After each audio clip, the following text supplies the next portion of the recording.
She did not scream when she found the wolf bleeding to death behind the boundary stones. She had been screamed at her whole life, and she knew screams did not save anyone. Wren of the Croft put down her gathering basket, the willow bark she had been peeling, the bruisewort she had been kneeling for, and went to him on her knees through the cold mud. He was the size of a horse and the color of iron, and one of his hind legs was open to the bone. There was a black fletched arrow lodged in his shoulder that she recognized at once. It was a Beta warrior's arrow, royal stock, iron-hold make. She did not think about what that meant. She was 22 years old and an Omega in a pack that fed her last, and thinking about who shot royal arrows at giant wolves on the boundary line was not a thing that ended well for women like her. She thought, instead, about whether she could keep him alive until morning. His eyes opened. They were not wolf eyes. They were a man's eyes set in a wolf's skull, silver, tracking, intelligent, full of a fury so old it had calcified into stillness. He saw her. He saw the basket. He saw the small knife at her belt, and he did not flinch. "I'm not going to hurt you," she said quietly. Her voice was steady, the way she made it steady for the cottage children when the soldiers passed through the village drunk. "I'm going to take that arrow out of you. It is going to be very bad. I am sorry." The wolf closed his eyes once, slowly. Permission, or surrender. She could not tell which. She worked through the night by lantern. She broke the arrow shaft and pulled the iron through the back of his shoulder because it could not go forward. He did not howl. He shuddered, once, and the breath left him in a sound that was almost human, a low, ragged sound that she would remember for the rest of her life. She bound his leg with strips from her underdress because she had nothing else. She did not have time to be cold. When dawn came up grey over the pines, she had stopped the bleeding, and he was still alive, and she had not run. He watched her with those silver eyes, and she watched him back, and a thing settled between them in the lantern light that she could not have named if her life had depended on it. She came back the next night with broth and bread. She came back every night, for 30 nights. She told no one. Telling would have meant questions, and questions would have meant the Croft healer, Marin, a kind woman, a tired woman, going pale and saying the word royal and the word flee. So Wren said nothing. She walked the half-league through the woods after her chores were done, with a covered crock under her arm and her hair tied back, and she fed him by hand because his shoulder would not let him reach the bowl. She talked to him. She told him about her sister, who had died of fever the winter Wren was 12, and how the pack had not sent a healer because Omegas died, and that was understood. She told him about the boy in the upper village who had been kind to her once at a midsummer feast, and then had been told who she was, and had stopped being kind. She told him about her mother, who had been beautiful, and had not survived being beautiful in a pack that did not protect Omega women. She told him things she had never said out loud to a living person, because he was a wolf, and wolves could not repeat them. She did not know that he understood every word. She did not know that on the 8th night, when she said her name aloud to him for the first time, "Wren, my name is Wren, in case you ever need to remember a person was kind to you." Something burned itself into the inside of his shoulder beneath the bandages, in silver script no human eye could yet read. There was a night, the 17th, when the cold came down hard out of the north and she was late to him. She had been kept to the Croft because Marin's hands had been bad that day with the joint rot, and Wren had stayed to grind willow bark for the salve, and by the time she got to the boundary stones, her lantern oil was running low and her cloak was stiff with frost. She found him under the largest pine, curled tight against the cold, and his eyes, when she set the lantern down, were the eyes of an animal that had given up waiting. "I am sorry," she said. She knelt. She unwrapped the bread from the cloth and broke it small for him because he could not chew large pieces with his shoulder still bad.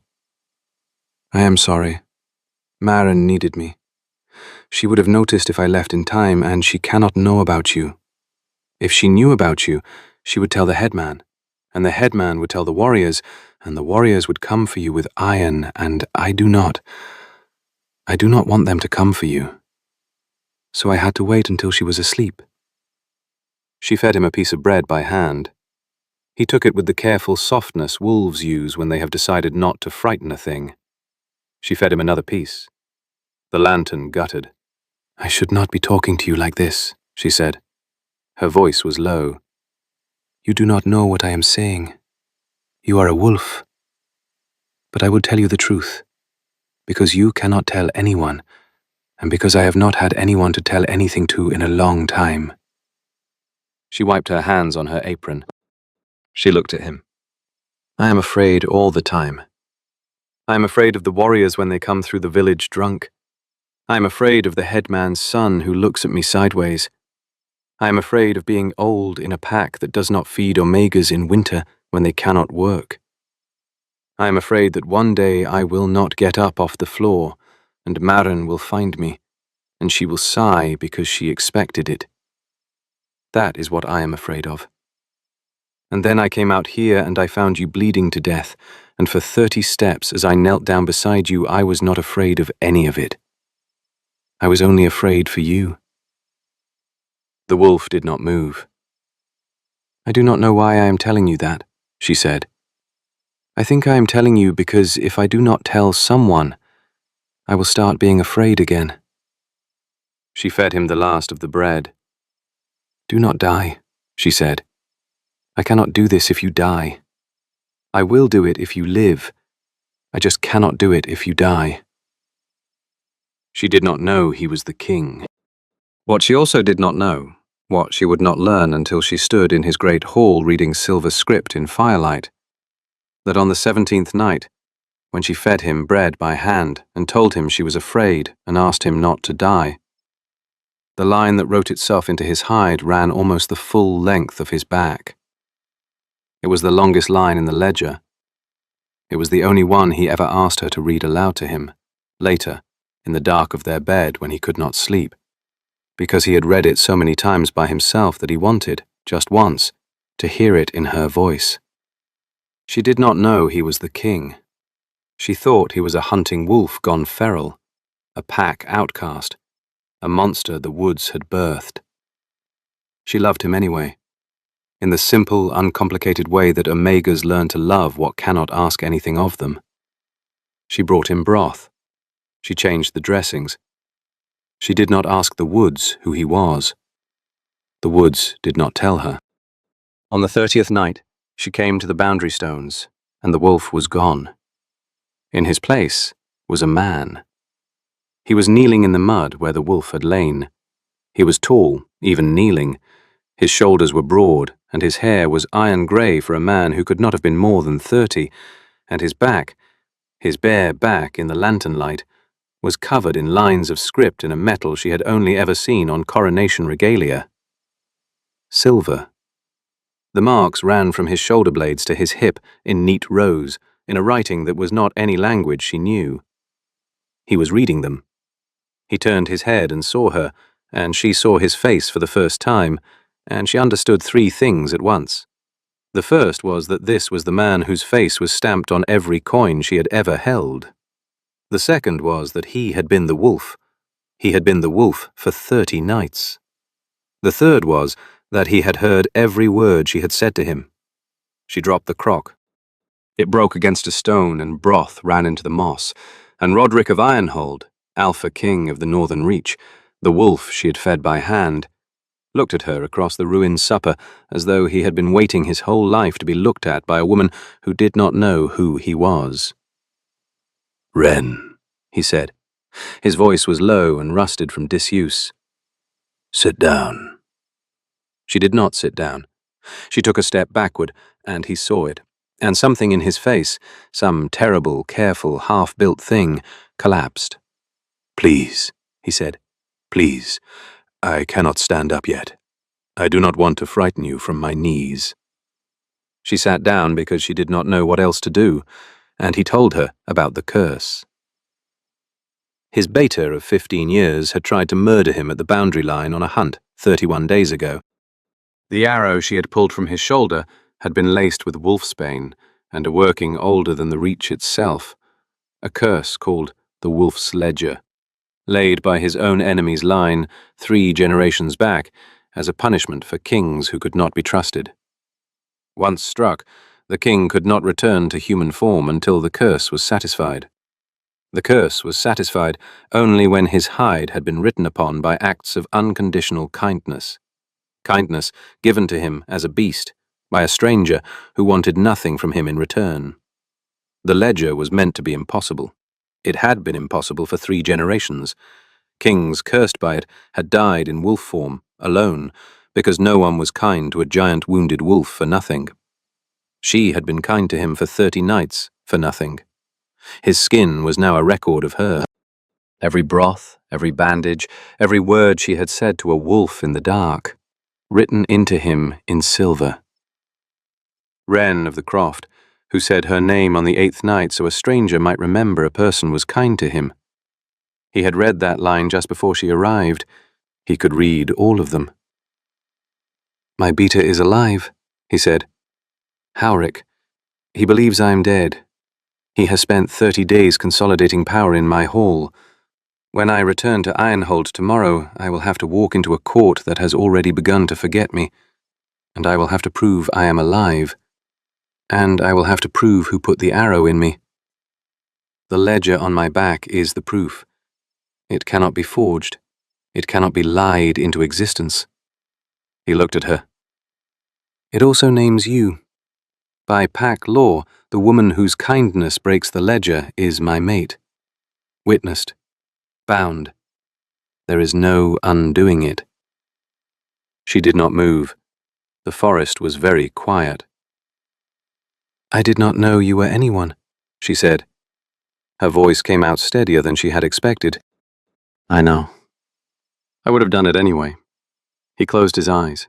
When he opened them again, the silver in them was wet, and he did not look away from her, and she understood, with a clarity that frightened her, that this was a man who had not let himself want a thing in 15 years, and was wanting one now. "That is what the ledger says," he said. "I have read it twice."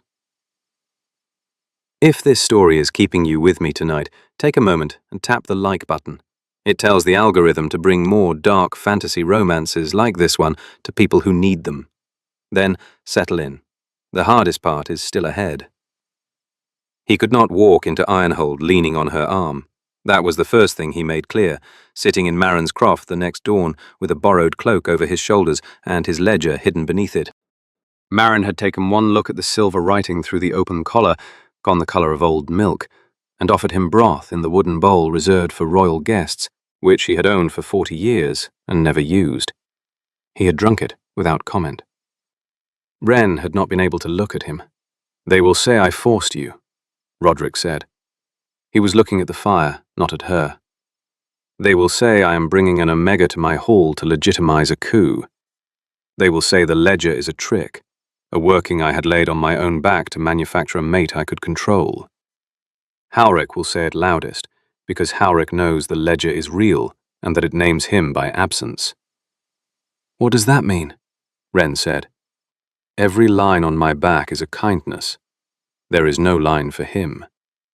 His mouth did something that was not a smile. 15 years of brotherhood. He could not put one mark on me by being good to me. You did it in 8 nights without trying. She could not answer that. "You will walk into the hall behind me," he said. 3 paces, like a healer, not a claimed woman. I will not put my hand on you in front of them.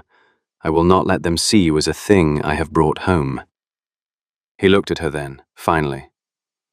"I will do this so they cannot diminish you. Not because I do not want to walk you in on my arm. Do you understand the difference?" She understood the difference. She walked behind him, 3 paces, into the great hall of Ironhold the next day at noon. The hall was full. Howrick had called the court into session because Howrick had been about to have himself named regent, and the doors had opened on him mid-sentence, with the king he had buried walking through them in a healer's borrowed cloak. Howrick did not pale. Howrick was better than that.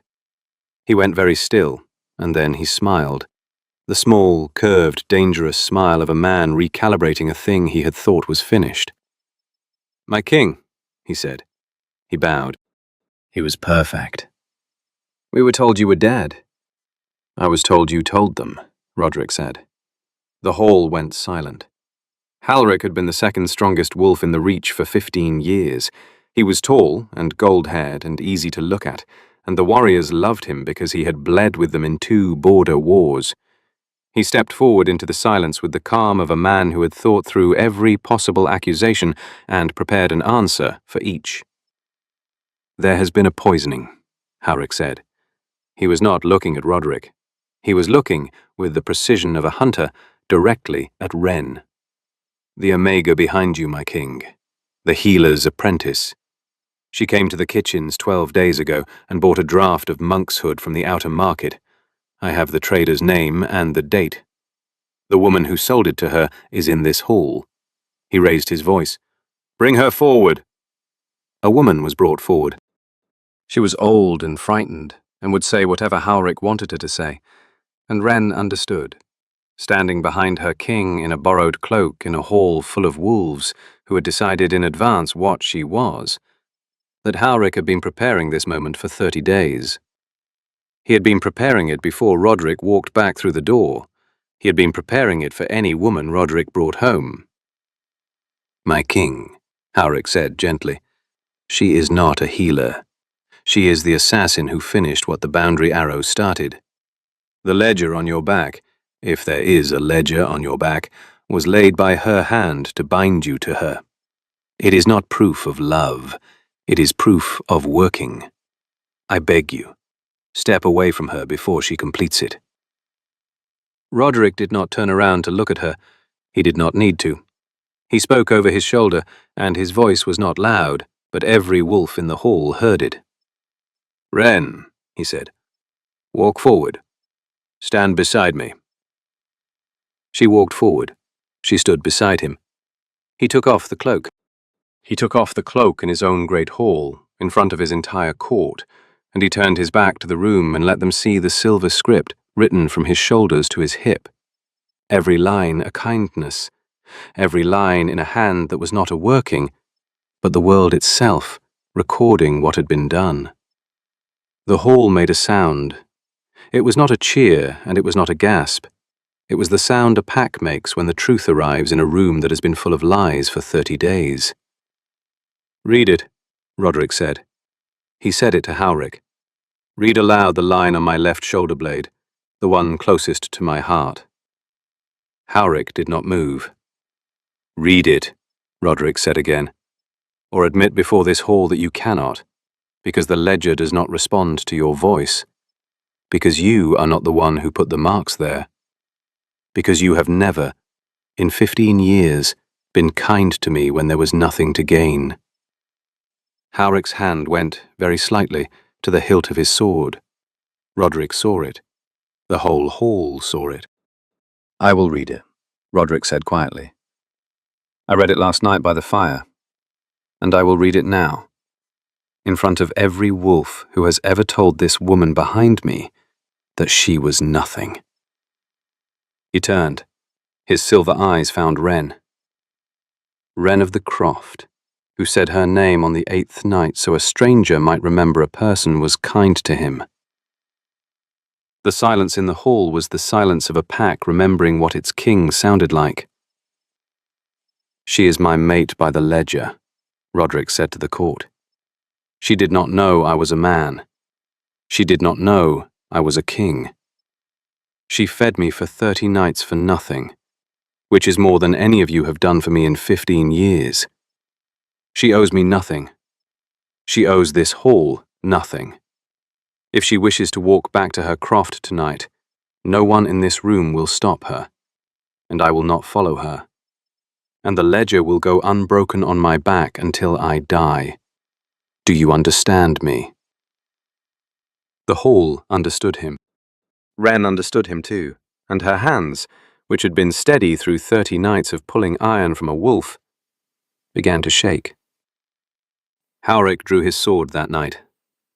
He drew it in the corridor outside the king's chambers, where Roderick had asked Wren to walk with him because he had something he wanted to say without a court between them, and Halric had been waiting in the dark with a blade he had been preparing for 31 days. It was not a sword. It was a curse blade. It was forged from the same working that had laid the ledger, and its edge had been ground against a whetstone that had burned for 3 generations in the keep of the family that had cursed Roderick's bloodline. A wound from it would unmake silver. A wound from it would burn the ledger off Roderick's back like a brand cleaning a hide. Halric understood that without the ledger, Roderick could prove nothing. That the court would, by morning, decide the man who had walked back into the hall was an impostor with a working on his skin. Halric understood that he had one chance. He came at Roderick in the corridor. Wren was 3 paces behind, the way she had been all day, and she saw the blade come up, and she saw Roderick turn into it. Because Roderick had been turning into blades all his life, and did not know how to do anything else. She saw the curse blade go into Roderick's shoulder, into the same shoulder she had pulled the arrow from, on the same scarred place, and she saw the silver on his back begin to char. It went fast. The line on his left shoulder blade, the one he had read aloud in the great hall, the line that named her, went black at one end and began to crawl. The silver was not melting, it was being eaten. She could see the script consuming itself letter by letter the way a parchment burns from the corner inward. And Roderick was on his knees, and Halric had not yet drawn the blade back out, and the ledger was going. In 10 more seconds it would be gone. In 20 seconds, Halric would be the only living wolf in the Reach who could speak to the warriors with authority, because the proof of his treason would have burned off the back of the man he had stabbed. She did not think. She had not thought when she found him. She did not think now. She crossed the 3 paces, and she put her hands on the blade. She closed her hands around the edge of Halric's curse blade, and she pulled it out of Roderick's shoulder, and the silver heat of it cut into her palms and ran up her wrists like fire poured into bone. The pain was not pain.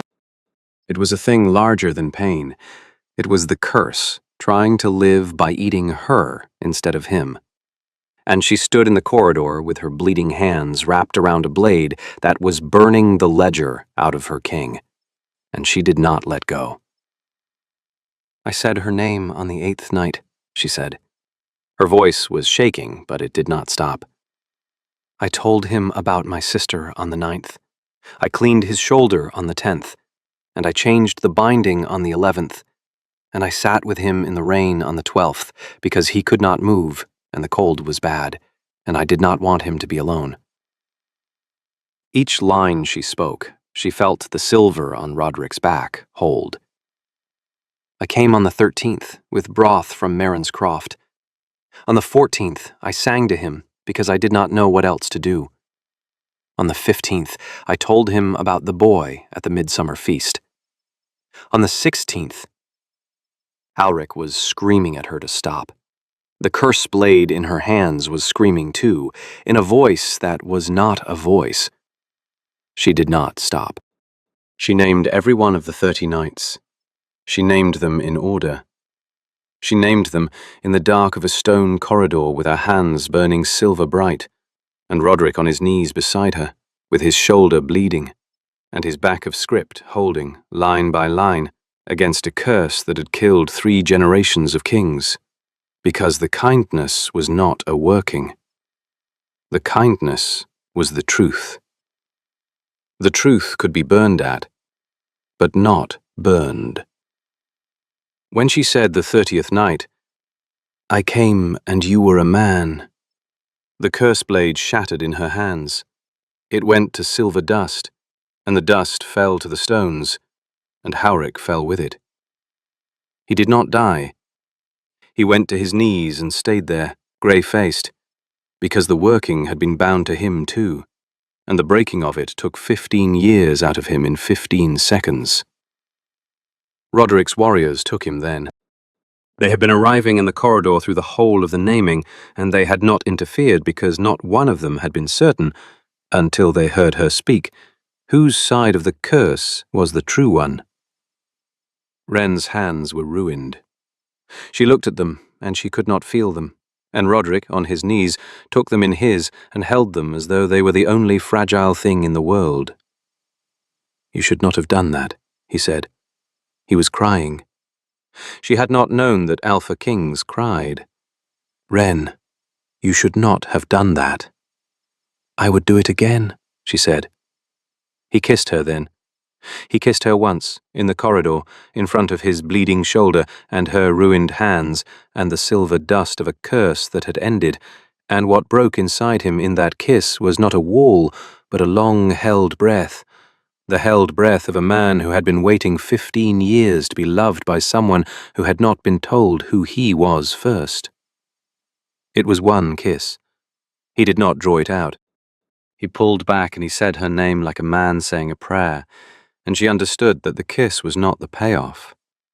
The payoff was what came next. He carried her into his hall on his arm. He did not put her behind him. He did not walk her in 3 paces back. He carried her, because her hands could not hold on, and he stood her at the foot of his throne, and he turned to the court that had spent the day deciding she was an Omega assassin, and he said, "This is Wren of the Croft, who is my mate by the wolf's ledger, and by my own choice and by every kindness she has ever done me. Any wolf in this hall who speaks against her, speaks against me. Any wolf in this hall who calls her Omega, calls her my Luna. Do you understand?" The hall understood. They knelt, every one of them. The warriors who had not interfered in the corridor knelt first, because they had heard her name the knights, and they would not unhear it. The advisors knelt because they had no choice. The old women of the kitchen knelt because they had recognized her, an Omega from the Croft, fed last her whole life, and they understood that something had been corrected in the world of the pack that day. Marin, the Croft healer, stood at the back of the hall and watched her apprentice be named Luna of the Northern Reach. She was crying. Wren had never seen Marin cry. 3 months later, the gardens of Ironhold bloomed for the first time in 15 years. The ledger, on Roderick's back, faded slowly through the spring, line by line, as the curse that had lived inside the silver lifted and let him go. The old marks did not vanish entirely. They settled into pale silver scars, a record of 30 nights kept on his skin, because he had asked Wren for it. He did not want them gone. He wanted to be able to read her, in firelight, for the rest of his life. Howrick was tried by the council and stripped of his name. He was sent across the southern border with nothing.